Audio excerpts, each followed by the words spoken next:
Big Apple Blitz with Anthony Rivardo and Matt O'Leary.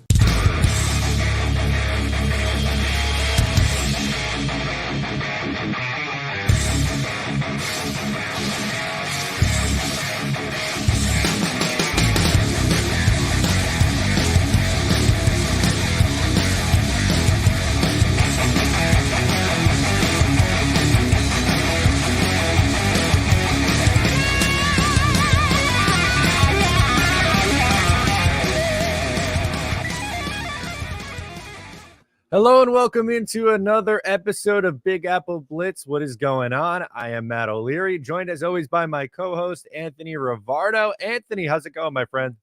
It's going great, man. We got a little bit of Giants news that I'm excited to dive into. The news is slow right now in the NFL, as we kind of mentioned before we went live. It's meeting season, top 30 visits. That's really all that's going on in the NFL right now. Barring any big trades coming up before the NFL draft, it's probably going to be a little bit slow. But the little pieces of information that we find can definitely dive into and find some really interesting takeaways from them.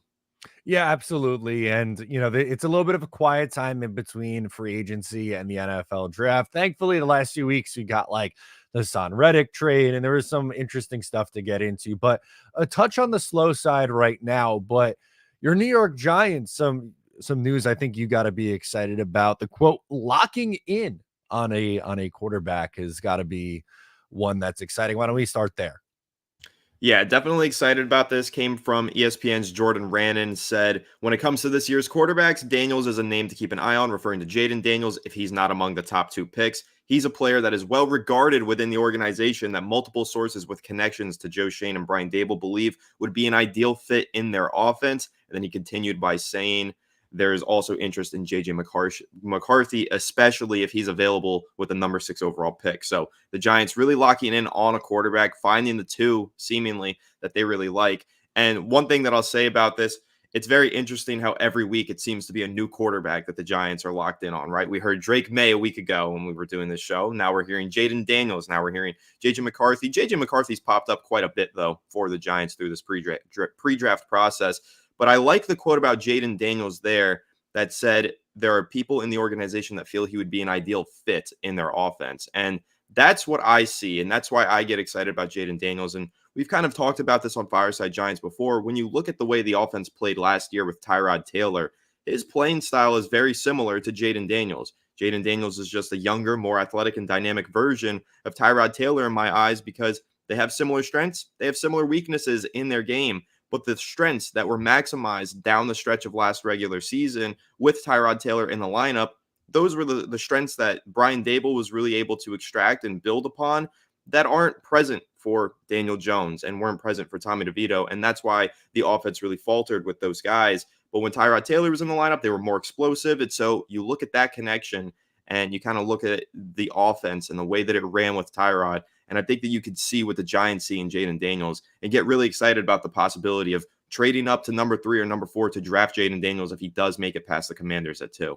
Yeah, absolutely. And, Daniels is one, I feel like earlier on, maybe in the offseason, the process was a name that was brought up a lot more with the Giants. But you're right. It's been a lot of J.J. McCarthy, which who knows, maybe that ends up being the selection, or Drake May was the topic of conversation last week. But for Daniels, that's something that you in particular brought up on this show, and I've heard you talk about a lot, is why he would be such a good scheme fit for the New York Giants. And, I think he's a really exciting prospect. There's some things about his game that are a little bit raw still, and that's probably the case with, any of these 4 quarterbacks who are going to go towards the top. But something we've mentioned a lot as well on this show is if you're going to trust someone to develop that quarterback and get the most out of him, Brian Daboll is that guy. With what he did with Josh Allen is a great example of it. But even at times, granted, smaller sample and not as sustainable over a long period of time, but he got a ton out of Daniel Jones in 2022.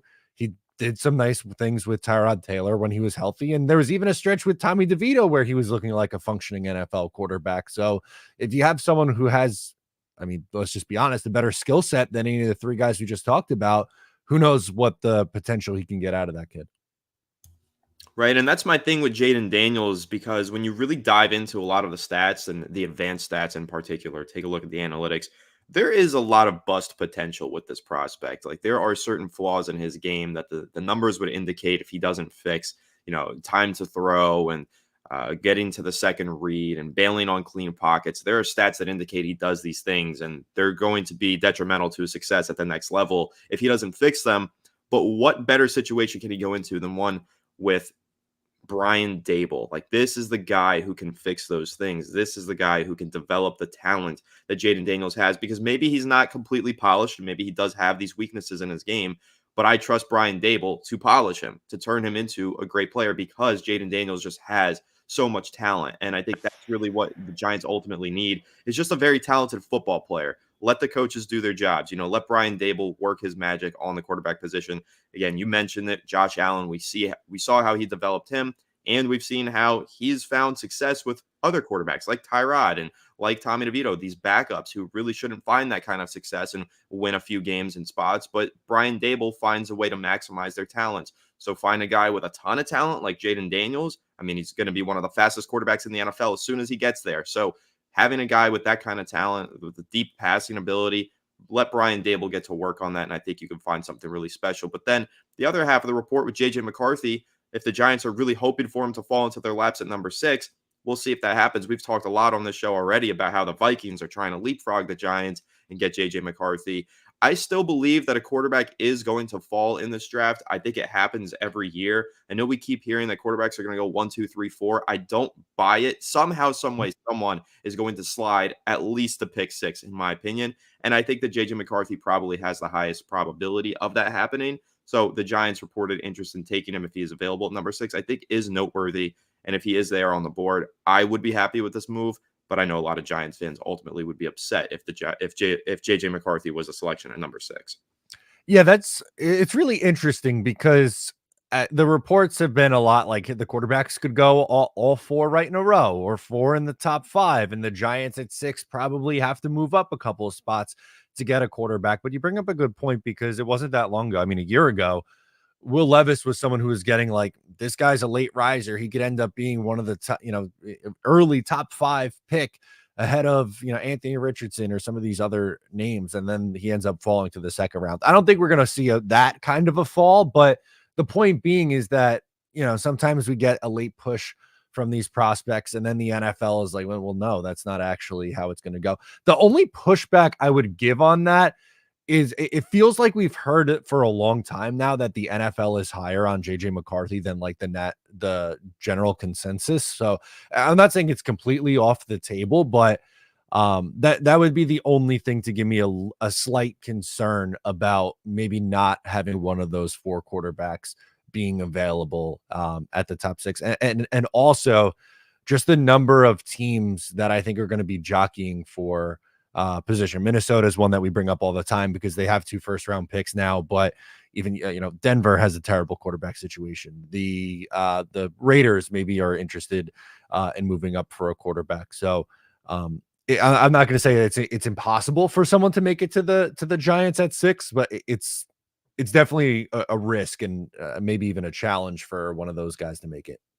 Yeah, and I think that if the right quarterback is available at number 3, they're going to call the Patriots and try and convince them to move out of that spot. I think that's where the Giants are leaning here. And I think that's why we're seeing a report potentially about Jaden Daniels, because in the first half of that report, it says if he makes it past the 2nd overall pick. So if Jaden Daniels is on the board at number 3, I think the Giants are going to try to trade into number 3 with the New England Patriots and take Jaden Daniels. And that would be great. I want to see the Giants trade up, be aggressive, and go get their quarterback. That's how you do it in this NFL. If you want a guy, you have to be aggressive and go get him. He very rarely falls into your lap. If JJ McCarthy does fall into their lap at number 6, and that's the way they want to go, cool. I'm okay with it. I think that's great.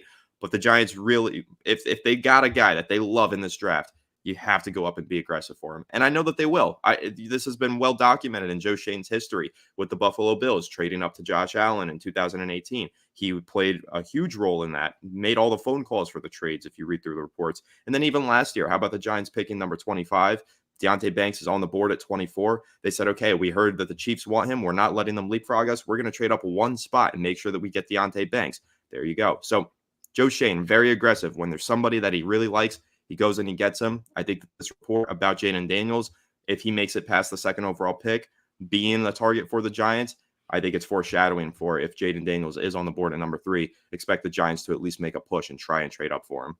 It's something that I wanted to get your take on. It's slightly off topic, but not exactly, because it has to do with the quarterbacks and the Giants potentially being a team that's interested in a quarterback. But I wanted to hear where you think the Giants fall among the teams who are looking to draft a quarterback in terms of like best situation, because we talked about like Brian Dable being a really good head coach or just an offensive coach in general for a young quarterback. But you have teams like Chicago, Washington, the Patriots, potentially the Raiders or Broncos or Vikings. And to me, like, I know there's some questions about the coaching staff in Chicago, but they've done so much, I think, to help Caleb Williams, assuming that he's going to be the one to go number 1 overall, to put him in a better spot than what they put like Trubisky or more recently Justin Fields. So I think that would be my number 1 landing spot for a quarterback. But how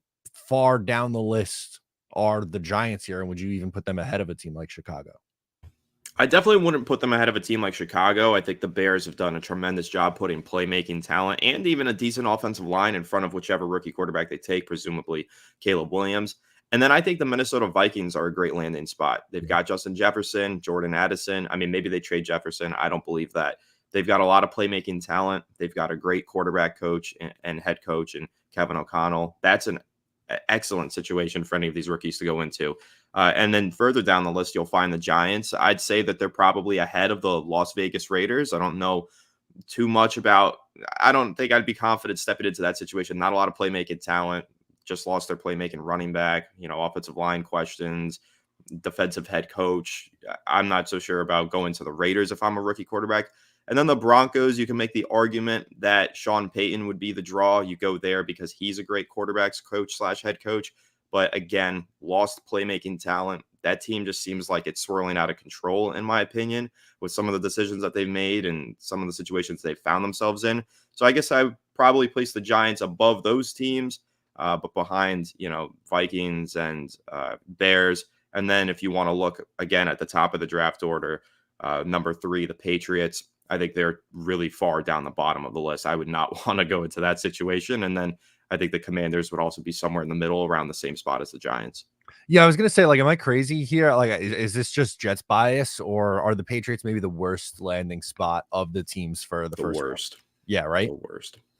Yeah, but I agree with you. I think I would put the Giants definitely behind. I think Minnesota has to be 2 because you have Justin Jefferson and a really good play calling head coach in Kevin O'Connell. So I think that matters. And I would say the Bears 1, but then either 3 or 4 probably for the Giants right after that. And who knows, right? Like the better situations, it doesn't always necessarily work out that way. No, this time last year, no one was really talking about the Houston Texans as like this great ideal landing spot for a young quarterback. But sometimes if you draft a guy and he's good, sometimes it's as simple as that. Other times they need to, develop a little bit, and situations matter.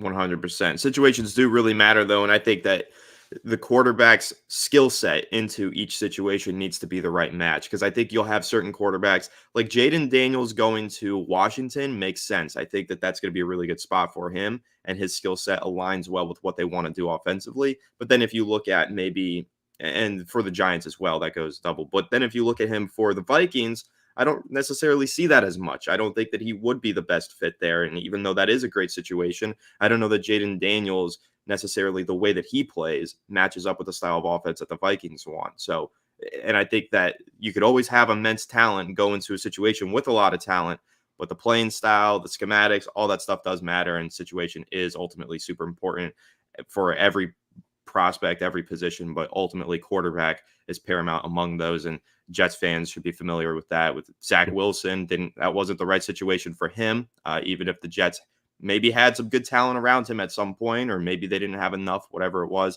Even the Giants with Daniel Jones, probably not the right situation. So situation does matter, and timing matters and all that stuff. So we'll see ultimately which situation the Giants are able to bring a quarterback into. Maybe it's from a second round pick and they bring a guy in, they develop him for a couple years and the situation becomes better over that time. That's also a possibility, but I'm excited to see that they are locking in on these top quarterback prospects. And man, I hope that they land one of them.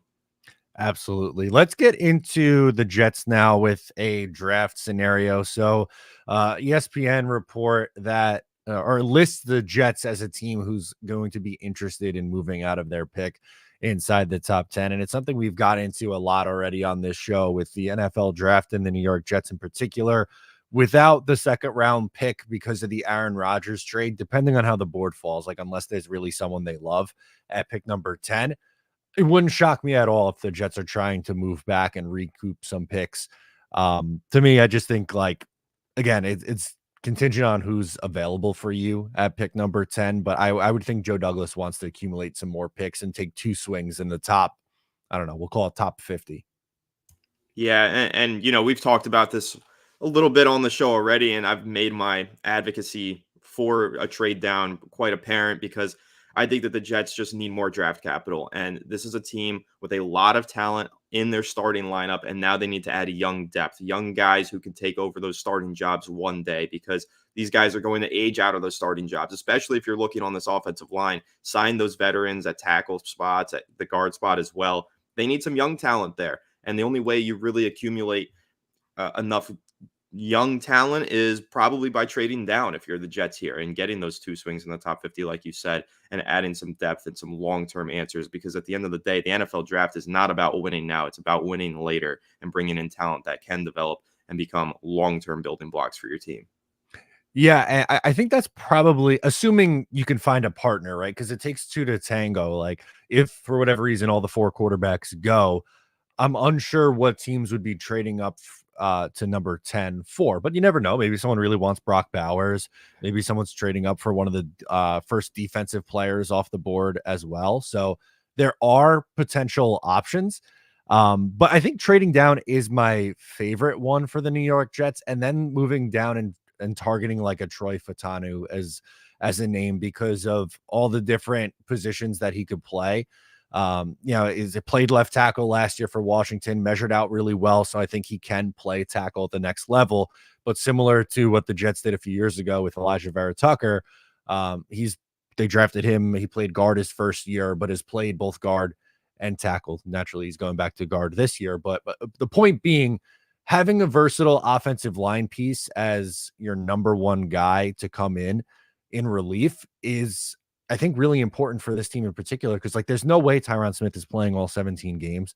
Morgan Moses, who you traded for at right tackle, I love the move. I thought it was really, a smart out of the box way to fill that hole, but he had a torn pec and had surgery and is over 30 years old now. And then like love Vera Tucker, but he's gotten hurt the last 2 years too. So I think your offensive line depth is going to be something that is 1, needed, and then 2, like they're going to play. It's not like he's, you draft him and he plays 0 snaps his first year. He's going to get on the field.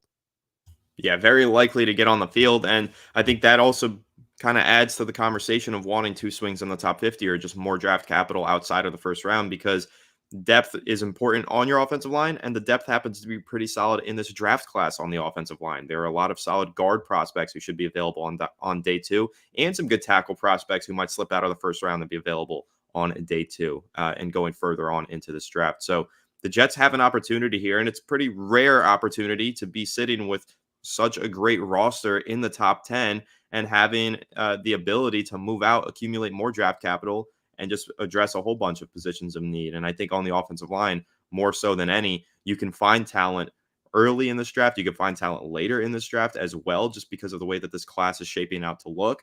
So trading down and adding some extra picks and getting extra offensive linemen, extra players down the road, I think would be a really exciting proposition for the Jets. And then the last thing that I wanted to touch on that you said there before I hand it back to you, who would be trading up and why?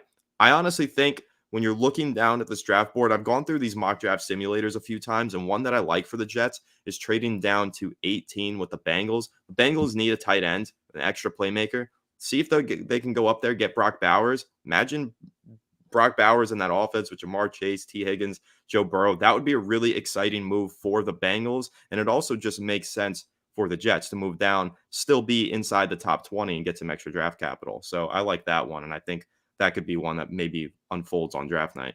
Yeah, that's a good one. And I think that one, like, that's moving far enough to definitely secure a second round pick as well from the Bengals in that move back, which is really important. Dano asks, which I think is a good question, if you really prefer to trade down, like really, say you have 3 offensive tackles equal, then would you possibly lower your asking price? And if so, how low?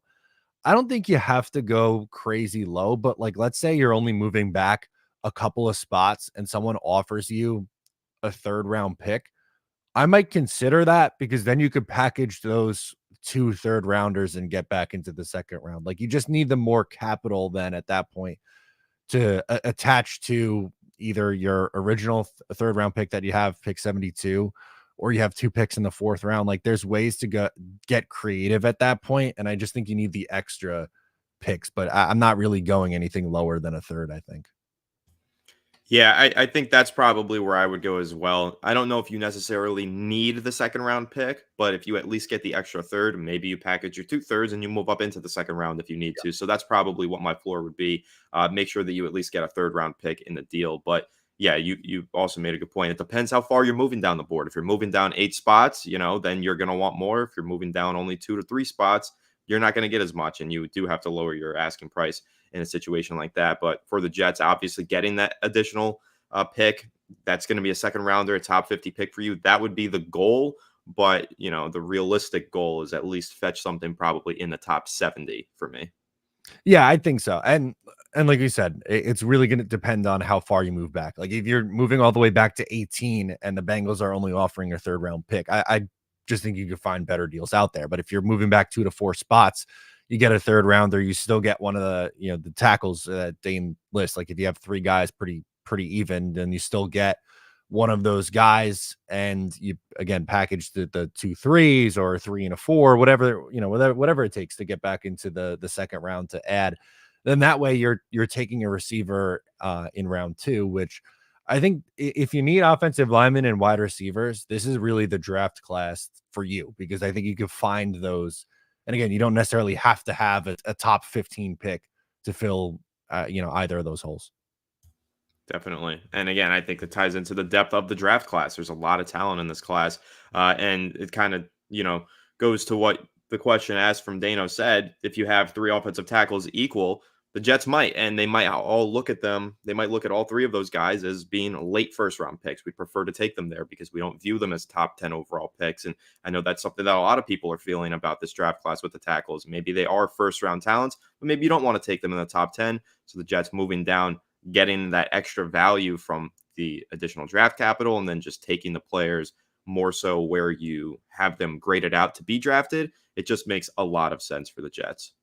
Yeah, and it was interesting, maybe reading a little bit too much into it, but at the owners meetings when Joe Douglas spoke, he doesn't speak very often with the media, but he was asked about the draft class, and like the first thing he mentions is like, oh yeah, it's a really deep offensive line class, and then he kind of walks it back and he's like, well, it's deep at a lot of positions of need. So like, I know there's a very loud section of Jet fans who, like, they really want the weapon, and I'm not opposed to the Jets taking a weapon. Like, they would be really fun in this offense, and they probably could use more at the skill position. But I don't know. If you ask me today what the route I think the Jets are going to go in the first round, I still think they go offensive line. Who knows? Maybe I'm wrong. Again, maybe if they take a weapon, I'm not going to be upset with it. But I think that's the route that they go.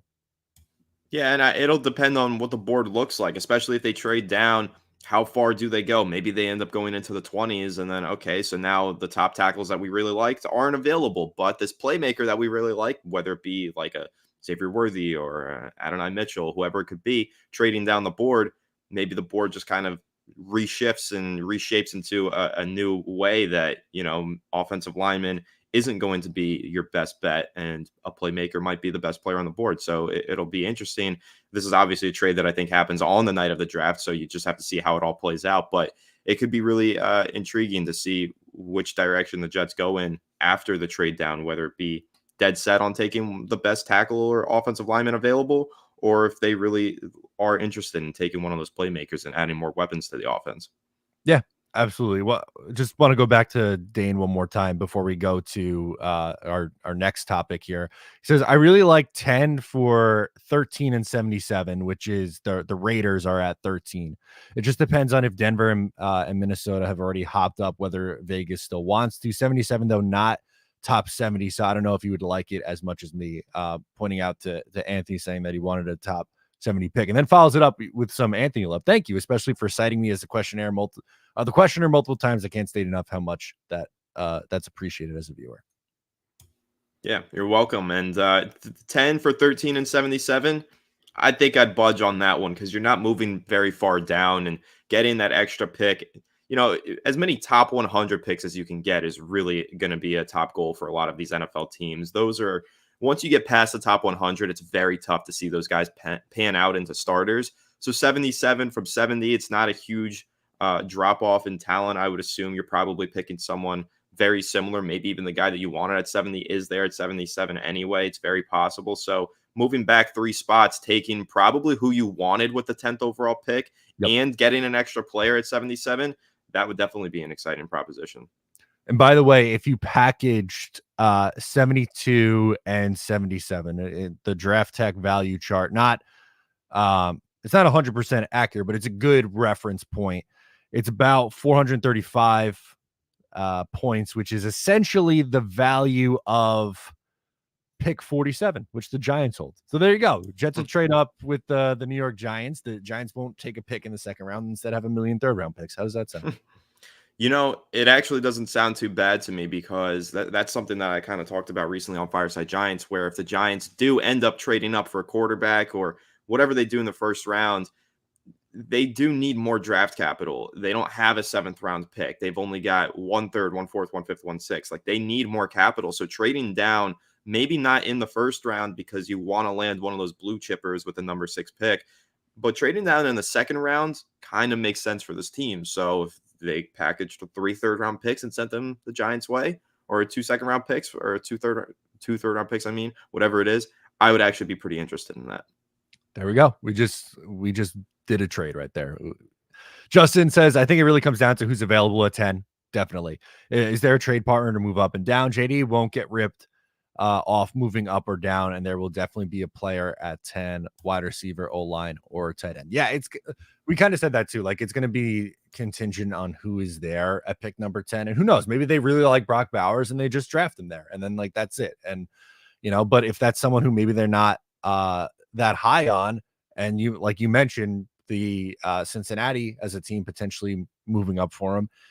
Also, like, I don't know why, but Indy kind of feels like a good spot for Bowers too. I don't know if they would necessarily be looking to move up, but you never know. But more of the story, I don't think Justin's like crazy off base here by saying that it's dependent on who's there for you at 10, and that they could just stick and pick. Yeah, and that's kind of what I want to ask you. Who would have to be there at 10 for you to be like, I'm definitely not trading down? Who has to fall into that spot?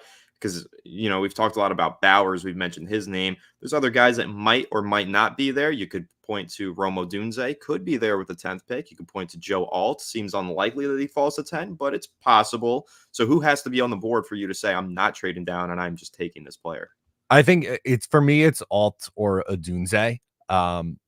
Those two guys, I think, are probably going in the top 9, which is totally understandable. I think they're great players, but Odunze would be a really, really nice piece for the offense. And like Joe Alt would be a day 1 starter. Like, that then pushes Morgan Moses as your swing tackle, and you just have so much more depth at that point. Alt play on the right side his first year, and then when Tyron Smith inevitably gets hurt, you move him over and Morgan Moses comes in.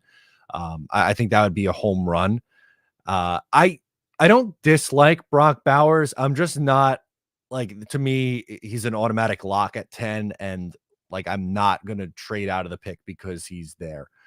If the Jets like him and take him, I'm not going to be upset by it, because I think he'd be a really fun piece for this offense, but he's not stopping me from moving back as much as an Odunze or Alt would be.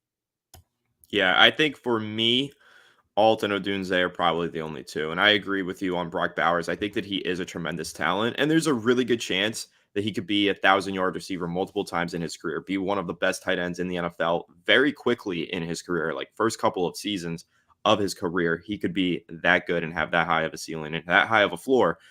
But he's a tight end. And I think that's kind of the drawback to the whole thing is taking a tight end in the top 10. You're already making him one of the highest paid tight ends in the NFL by taking him in the top 10. And the positional value doesn't necessarily align with what NFL teams like to see with their draft picks. So Brock Bowers, as tremendous of a talent as he is, taking him at 10, it might be rich. And you know what? If you do trade down only a few spots and Brock Bowers is the guy that you like, you could probably still get him a few spots down the board if you trade down. Unless a team's trading up specifically to draft Brock Bowers at 10, there is a possibility that they move down 5 to 8 spots and Bowers is still on the board and they go ahead and take him there. So that's something that I think you also have to keep in mind. Absolutely. I've done many mock drafts where he moved back between 3 and 5 picks and he's still sitting there for you. So I would say it's absolutely on the table. Want to get back to the New York Giants because there's some rumblings that they are interested in drafting a running back. And specifically, I always got this is just drafts of old. I keep wanting to say Trey Sermon. I obviously know it's not Trey Sermon. It's Trey Benson for the New York Giants. Your thoughts on the prospect? It seems kind of, to me at least, obvious that the Giants are going to be targeting a running back at some point in this draft. At some point, most definitely. And Trey Benson out of FSU, a really exciting player. Guy breaks an insane amount of tackles. I think it was 124 missed tackles forced over the final 2 seasons of his collegiate career. Like the guy just, you can't bring him down. He's a really good runner. And if he's available there for the Giants in 3rd, 4th round, if he makes it that far, I mean, what's stopping you from taking him and adding him to that backfield with Devin Singletary? You lost Saquon Barkley. You've got Singletary. Singletary looks to be a really good player for us, but that doesn't stop you from adding more talent, especially because the Giants have kind of made it clear in the way that they've been moving this offseason that they want to have a running back by committee now. So I think that having a guy like Benson in there, young, talented, and could be the long-term answer, maybe he becomes the lead back in a season or 2 from now if you do draft him in the middle rounds. And the hit rate on middle round running backs, it's high. We see middle round running backs step into the NFL and make an instant impact year in and year out. So Trey Benson could be a really intriguing target for the Giants or really any of the mid-round running backs. I just think adding more talent to that backfield and creating that committee is something that the Giants should prioritize. And kind of on that note, they did add a undrafted free agent over the weekend. Forgetting his name. I know his nickname is Little Turbo. Dante Miller. He played at South Carolina and went undrafted because he was trying to get an extra year of eligibility. He didn't get it, so he went undrafted last year and just sat all season and stayed healthy. Went to the pro day for South Carolina this past month and put up like an NFL record. It would have been at the combine if he was there for bench reps for running backs, and then ran a 4.27. And the Giants said, "Screw it, we're gonna sign him." So that's another piece of talent that they've added to the back end of their roster. We'll see what he can provide. Maybe if he steps in the training camp, starts to make waves, maybe he ends up being a solution in the Giants backfield too.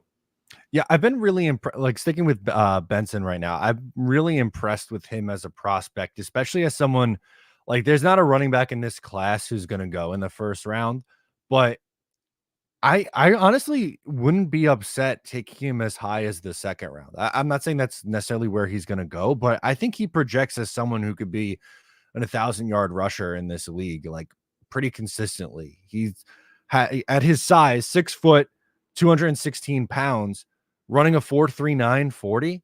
Like he has that speed, and at that size, I think is going to be really, really impressive. Now, he's not amazing like out of the backfield catching passes, but I think he's someone who can come in and be productive for you right away. And that breakaway speed at that size, I think, is an exciting trait of his that I think could translate at the next level.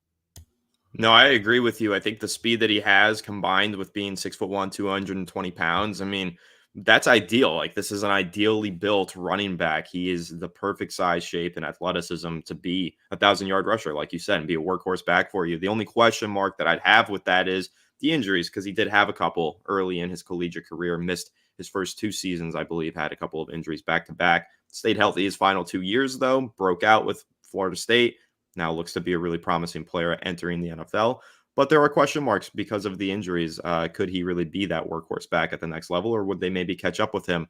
That's a question that I have as well for Michigan's Blake Corum, a guy that a lot of Giants fans really like. He was tremendous in 2022, tore his knee up a little bit, comes back in 2023, still an excellent player, but not quite the same. So how does that longevity, affect his upcoming NFL career? That's something that you have to keep in mind for a lot of these running backs. And a lot of people talk about this running back class and they're a little bit down on it. There is a lot of talent in this running back class, but when you go through all the top names, almost half of them have suffered some sort of significant injury already in their career. And that's ultimately what's bringing down the luster of this running back class for me. I mean, looking at Jonathan Brooks or, Trey Benson and other guys, a lot of them have just dealt with injuries throughout their career. And that's ultimately going to make them risky picks. And that's why they're going to go in those middle rounds.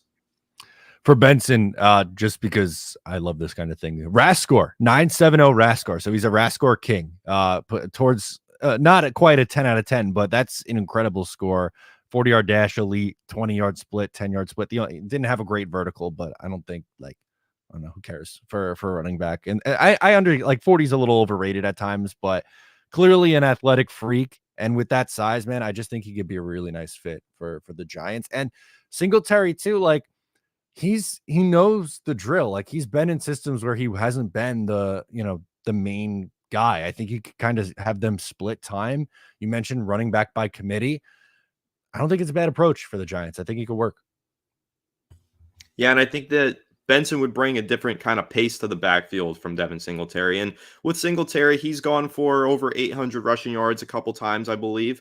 But realistically, he's not going to be a 1,000-yard rusher for you. And I know that the Giants don't necessarily need a 1,000-yard rusher, but having a guy with that ability, even if he only goes for about 500 yards, but if you gave him the full keys to the backfield, he probably could rush for 1,000. And Trey Benson, that would be exciting. And it's not just Benson though. There are other running backs we've seen that the Giants have, had some interest in and met with. So I think that one way or another, whether it's earlier in the draft, like third round for Benson, or if it's later, maybe you're going fourth, fifth round, a guy like Audric Estime, who I know that they had at their local pro day because he plays for Notre Dame, so he was eligible to attend that. That's another guy they've expressed interest in. And so they definitely are looking at the running backs. And I think you can almost bet on the Giants taking one at some point.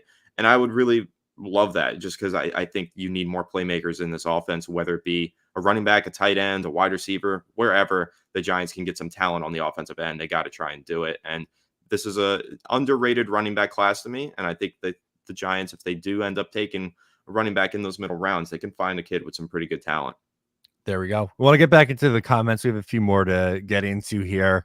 Dano back again, singing our praises. Look at this. I don't know how long you two have been together, but I like the pairing. I do as well. That's why we started this show during the season. Did a couple spots for the preseason game and regular season game, and thought the chemistry was good. So I'm glad that the people agree with us. Yep, me too. Much appreciated. And then Johnny chimes in. This question for kind of both the Jets and the Giants. He's saying, what do you guys think about trade back scenarios? What about if we go wide receiver first and second round? Question could be said for both the Jets and the Giants. For the Giants side of things, I don't really see them as a trade out scenario. For me, it's either trade up if you're looking for a quarterback, or would be staying put and looking for a wide receiver like a Malik Neighbors or Marvin Harrison Jr. if they're there. Do you agree with that logic, or could you see the Giants potentially moving back?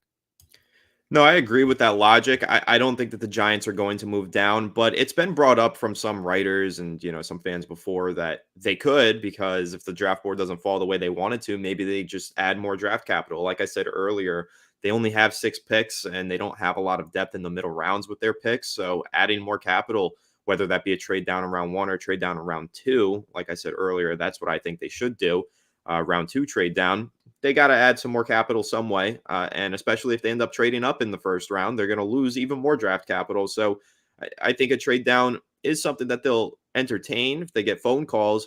But ultimately, when you have blue chip prospects on the board in the top 10 and you have no blue chip players really in your lineup, if you're the Giants, especially on the offensive side of the ball, you got to take one of those blue chip prospects. But second round wide receivers are great in this class. I think that's been well documented through every show that you'll watch about the NFL draft, or any specific teams. you'll hear a lot about these second round wide receivers. So even if the Giants don't trade down, maybe just don't end up taking a wide receiver in the first round. Like, let's say, at the beginning of the show, we talked about maybe McCarthy falls into their lap at 6. If that's the case, then that 47th overall pick, lock it in. That's going to be a wide receiver, and they're very likely to land a solid talent at the receiver spot in the second round. What about, so I'll flip it to you this way before we go to the next one. What about if they stuck and pick at 6 and 47, and both were wide receivers? Would you be in on that, or would you want to go a different position? I think that this is a team, while yes, it needs help at wide receiver, it needs an alpha at wide receiver because it has a few complementary guys. Like Darius Slayton is still a solid wide receiver. He just cannot be your number one receiver every single year like he has been for the Giants. He's never going to reach that ceiling. Wan'Dale Robinson, also a pretty solid complementary piece. And Jalen Hyatt, let's see what we've got in that kid before we write him off and bury him on the depth chart. He could also be a very solid piece in an offense. So I wouldn't go wide receiver back to back. I think there's too many needs on this team. I actually see Max Custom Kicks in the comments said he wants Max Melton. That could be an interesting pick in the second round. You go wide receiver in the first round, get Malik Neighbors. Second round, maybe you take Max Melton. Cornerback, still a big need for the Giants. Other positions of need as well. So wouldn't go receiver back to back, but I would definitely say the Giants need to take a receiver in the first 2 rounds while they also address other big needs on that team. That's what I was going to say as well for the Jets. If they were to move down, let's say in the scenario, and they get a second round pick and they go wide receiver in the first round, whoever, Brian Thomas Jr., A.D. Mitchell, whatever they decide to go at that point, I don't think I would look to double up, even though it's a really good position for this class. I still think there's other needs and other positions I'd be looking to fill depth at. So if they go receiver in the first round, I'd be probably looking for offensive line depth in the second round. I think those are the 2 positions you got to come away with in the first 2 picks there if you're the New York Jets. Yep. And for me, for the Giants, I think you need to get a first round quarterback and then you need to get a second round wide receiver. But if it shapes out differently, they go wide receiver in the first round. I think that second round pick is open to pretty much anything. It could be corner, it could be quarterback, it could be even interior defensive line. Like there's just so many needs across the board for this Giants team. So I think double dipping at positions wouldn't be their wisest move. So you mentioned it. Max Custom Kick says that he wants Max Melton, cornerback from Rutgers, I believe, right? So local product. Yeah, I mean, you mentioned the Giants as a team that needs help at corner. Do you think he's someone who could come in and be a starting outside corner for them right away? I think he could be, and unfortunate nature of the situation is if they drafted him in the second round, he would have to be. They don't really have a starting CB2. They've got Nick McLeod on this roster who could potentially start for them, though that's not ideal. That's probably about it. I mean, if you want to go with a guy that you feel comfortable even maybe starting, it would be Nick McLeod. I think the rookie last year, Trey Hawkins, in the 6th round, great training camp, got into the regular season and just didn't have it. So he needs more time to develop. If you draft a guy in the second round, at the cornerback spot or receiver spot, either one, that guy's going to have to start pretty early on and make an impact in his career. Another running back, but what do you think of Braylon Allen for the Giants? He said Jorge says he'll be 20 entering this year's draft class. Probably not one of the first running backs off the board, but a popular name that you see in the mid rounds. Yeah, popular name that you see. And while he is only going to be 20, he's going to be one of the younger running backs. You do have to look at his mileage. It's pretty significant. He had 185 carries in 21, 230 in 22, and 181 in 23. So while he's younger than a lot of these running backs, he actually probably has more carries under his belt than a lot of these other running back prospects. So it's almost like he's just as old as the other guys in my mind. And that's kind of the way that I'll conceptualize that. I know others might disagree. An exciting talent, though, and somebody that, if the Giants took later on in the draft, I'd be open to and be excited about. 6'2", 245 pounds is what PFF has him listed as, absolute freak of a specimen right there. Somebody that you don't want to meet in the middle of the offensive line. So, I mean, could be an interesting pick, but I think that's just the one thing that I would kind of point to. He does have a lot of carries under his belt. 4.4 speed at that size is just absolutely insane. Yes, but you bring that. I think that's totally valid because unfortunately, how running back is, like, you get run into the ground very quickly, and then that's it. Yep. So before we get out of here, wanted to go quickly and talk about some day 2 draft targets for the New York Jets. They just met with Malachi Corley a couple days ago. I think anyone with the nickname yards after catch king is going to be welcome in my book. Probably, I don't know if he makes it to 72 for the Jets in the 3rd round. I think he's someone who might be a 2nd round pick, but one of those guys who I would say like borderline 2nd, 3rd round pick. And there's some other names we can get into here as well. But what's your take on Malachi Corley and what he's going to be at the next level? Yeah, Malachi Corley is a guy that we've discussed a lot on Fireside Giants because my co-host over there, Alex, is like obsessed with Corley, like really wants him on the Giants, really thinks he's going to be an absolute superstar. I'm not quite there. I don't necessarily see it. And I know that there is a large Malachi Corley fan base. Like he has this cult following right now in the pre-draft process. There's people that really, really are intrigued by his game. And the big question mark for him was, could he compete against the best of the best talent? Then he went to the Senior Bowl and he did. So that boosted his draft stock. So while he was probably a 3rd, 4th round pick earlier in the process, you're right. Maybe ends up being a 2nd round pick now because of the way that he performed at both the Senior Bowl, the Combine, he wasn't there for, but then he went to his pro day and he looked tremendous. So he's done a lot of the testing and the pre-draft stuff right and ultimately boosted his draft stock. So I think he's going to go earlier than 70 and 72, where the Giants and Jets are in that 3rd round. But I do think there's an outside chance he lands there. But in terms of what I think of him as a player, super physical, the contact balance is crazy. You can't bring him down. And a player like this is going to benefit so much from the banning of the hip drop tackle. I don't know how a cornerback tackles a guy like Malachi Corley now with the new rules. Yeah, that's a great call out because that's the exact kind of player that's going to benefit from him. He gets the Deebo Samuel comparison, which obviously that's a high comparison as Deebo's been a very, very productive player at the NFL level, but their size is nearly identical. Their speed is nearly identical. So I don't think it's, that out of the question that he could be used in a similar role. Again, that's not to say that he's going to come in and be a carbon copy of Deebo, but in this offense specifically for the Jets, I think it would make a lot of sense to add a player like that. And good call out from you on the changing of the rules, how that's going to, really make an impact there. But how about just some other names in that 2nd to maybe early 3rd round window? For me, a name that I really like a lot, Ricky Pearsall out of Florida. I think he's someone in the 2nd round who I think could come in and be productive for you right away. And Roman Wilson's a name that I'm going to keep going back to, probably more of a slot receiver. But it just feels like just clutch player. Anytime Michigan really needed a big conversion, it felt like the ball was going his way. And I think he can translate well to the next level too. Yeah, both of those guys, I'll say, are really exciting prospects in that 2nd round. I think that they're both more so slot receivers, Pearsall and Wilson. I think both of them project better in the slot. But if you really watch them play, they've shown enough physicality that makes you say, hey, I mean, they've played primarily in the slot, and that's probably where they make their most instant impact.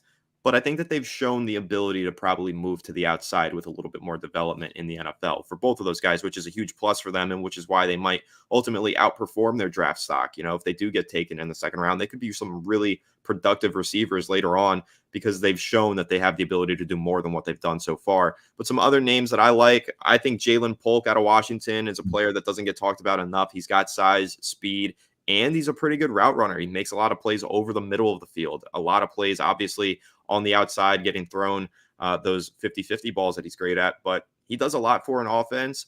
And the one name that I keep bringing up that I know is going to go later than the 2nd round, but really this guy is a 2nd, maybe even 1st round talent. There's just some question marks about his personality. Jermaine Burton out of Alabama.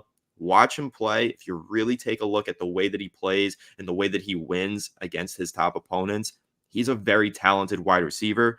Again, just question marks. How's he going to be off the field, in your locker room, on the sidelines in particular? Big question marks that are going to push him down the draft board, but really a talented player who, if you look at his RAS score and you compare it to Odell, it's almost the exact same. You watch the way that he plays, you could tell he's definitely influenced by the way OBJ played for the Giants years ago. There's just a lot of similarities in his game. So I think Jermaine Burton is a guy that I really like to go later in the draft. And if it's in the right situation and his character concerns don't get the best of him, absolutely should be able to outplay wherever his draft stock lands him. Jorge wants to know what we think about Taj Washington. He's from Cali and went to 2 USC games, and he stood out with his speed and the way that he runs his route. So what's your take on Washington there? Yeah, so Taj Washington is a player that I haven't individually watched just yet, but I watched a lot of Caleb Williams earlier in the pre-draft process, and Taj Washington was standing out and was making plays with Caleb. So, and I think that's always something that you question, though, when you see these top quarterback prospects, and it's how much of it is the quarterback, how much of it is the receiver. Like the guy, Taj Washington standing out, making plays. Maybe it's a result of just having Caleb Williams throwing him absolute rockets, and maybe it's a result of him being really talented. So I think that's why I'm going to reserve my judgment until I watch Taj Washington individually a little bit further. But he's definitely popped out on the film and been somebody that I think is an interesting player. Yeah, and I mean, like, he's probably a late round dart throw anyway. And I don't know, I wouldn't be opposed to taking a guy like that. Big program, has played in a good offense. Not a bad thought. A couple more comments before we get out of here on this episode. Harlan stops in and says, Matt O'Leary, saw you on the show, so thought I'd check it out. Welcome. Yes, every Monday and Thursday we are live talking both Jets and Giants on this channel. It's a ton of fun. And then Rocco chimes in and says, love the Italia logo being born in Italy. Forza Azzurri. Did I get that right? There you go. Forza Azzurri. Okay. Forza Italia. It means the blues. Azzurri is blues. Okay. The Italian national team wears blue uniforms. There you go. If you couldn't tell by the red hair and pale skin and freckles, not Italian and also not really a big soccer fan. So don't know the reference, but I do appreciate the reference. And thank you for stopping in, Rocco. Yep. Many thanks. Grazie. Things you absolutely love to see. So fun episode today. A lot of draft talk, as I'm sure that's going to be the rest of the way here. And any thoughts or things to look for before we're back at it on Thursday? I think, again, it's going to be a lot of meetings, a lot of rumors. If we get a trade, it'll get really exciting. But I still think the Giants are going to hold out until the night of the draft to make any trades, just because they're going to want to see what the draft board looks like and who's available. But who knows? Maybe they get bold. Maybe they get an offer that they like and they trade up. Maybe the Jets trade down. I think that's really what we're going to have to key in on. But a lot of prospects that are going to be linked to these teams. And man, we're almost there, only a few weeks away. I can't wait for the draft to just finally happen and see how it all unfolds. I love it. I think it's going to be quiet for both teams, unfortunately, but we will find something draft related to get into. Don't you worry. So make sure to follow along. If you're new to the channel, please leave a like, subscribe, tell a friend, family member that we're talking Jets and Giants twice a week over here. Subscribe to my Jets coverage at Matt O'Leary NY and Talking Jets. You can find Anthony on his own channel as well, and Fireside Giants, talking NFL draft and talking New York Giants over there. Lots of fun. We appreciate you hanging with us on this Monday morning. I'm Matt. He's Anthony, and we will catch you next time.